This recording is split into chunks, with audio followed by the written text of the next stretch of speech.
Good morning everyone. Good morning sir. आज के class में जो है ना लाल एवं पीली मिट्टी को पढ़ने वाले हैं। यह जो टॉपिक है ना क्लास 10 भूगोल का चैप्टर 1 संसाधन एवं विकास का। ठीक, इससे पहले जितना भी टॉपिक है ना हम लोग पढ़ चुके हैं। आज हम लोग क्लियर किसको करेंगे? लाल एवं पीली मिट्टी को। सबसे पहले यहाँ पे समझो कि लाल मिट्टी को लाल मिट्टी क्यों कहा जाता है।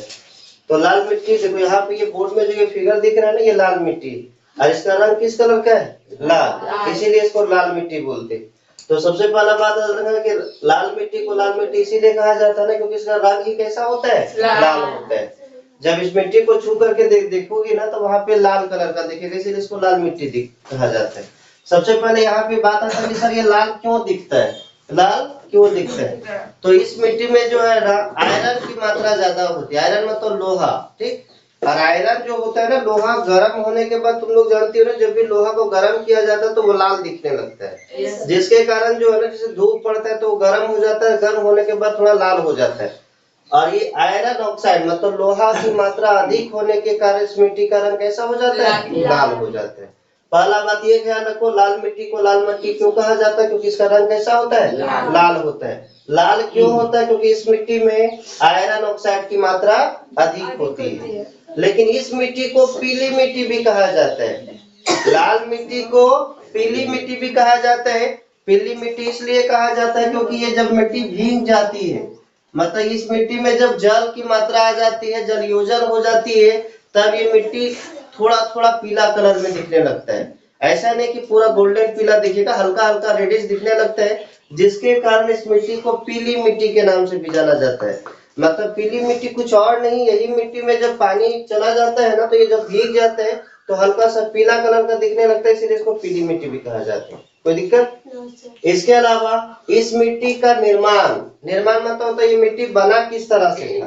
तो ये मिट्टी जो है ना आग्नेय चट्टान का बना होता है, रवेदार आग्नेय चट्टान का। आग्नेय चट्टान पूछती है ना किसको बोलते हैं?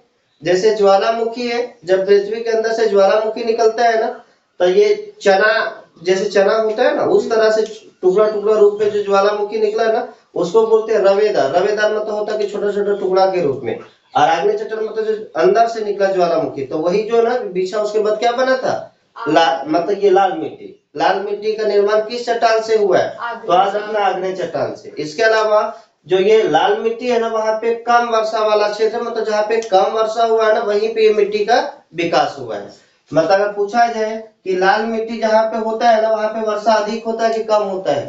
कम होता है। मतलब कम वर्षा वाले क्षेत्रों में इसका विकास हुआ। देखो कहने मतलब क्या है, यहाँ पे तुम प्रायद्वीपीय पठार देखोगे ना तब पूरा का पूरा आग्नेय चट्टान का बना है कि नहीं? लेकिन यही आग्नेय चट्टान कहीं पे लाल मिट्टी बन गया, कहीं पे पीली मिट्टी बन गया, और कहीं पे ये इधर कौन मिट्टी बना?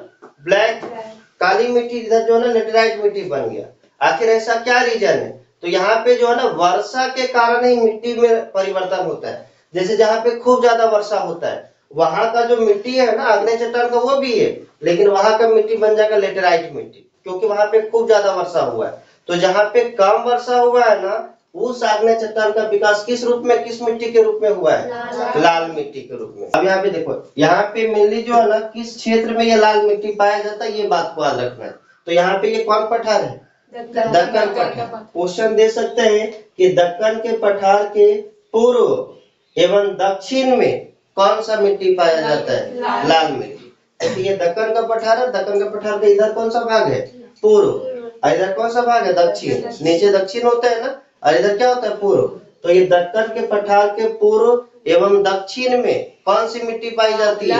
लाल मिट्टी। इसके अलावा देखो जहां जहां लाल मिट्टी तो कोई ना कोई राज्य होगा ना।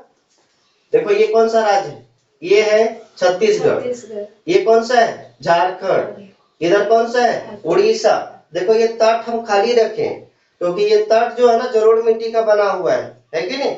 हम लोग जब जलोढ़ मिट्टी देखे थे ना वहां पे देखे ये तट के पास कौन सा मिट्टी था? जलोढ़ मिट्टी। इसके अलावा इधर जो है ना थोड़ा थोड़ा केरल इधर हो गया, ये तमिलनाडु, यहाँ भी हल्का हल्का पाया जाता है। लेकिन मेनली याद रखना कौन कौन सा रहा? छत्तीसगढ़, झारखंड, उड़ीसा और थोड़ा थोड़ा पूर्वोत्तर भारत। ठीक, यहाँ पे पाया जाता है। और इस लाल मिट्टी में खेती जो होता है ना सबसे अधिक खेती किसका होता है? तंबाकू का। इसके अलावा मूंगफली, मूंगफली के अलावा सब चावल सब्जी तो सब जगह पे होता है। जनरली देखो चावल और सब्जी सब मिट्टी में उगाता है कि नहीं? क्या कि जहाँ पे भी जो लोग रहते हैं ना मिट्टी में, तो चावल और खेती करते होंगे, सब्जी का खेती करते होंगे, तो चावल और सब्जी जनरली सब खेती में होता है। लेकिन आज देखना इस मिट्टी में जो है ना सबसे अधिक तंबाकू, मूंगफली या क्या सब चावल और सब्जी की खेती होता है। बस इतना ही बात तुम लोग याद रखना लाल एवं पीली मिट्टी के बारे में।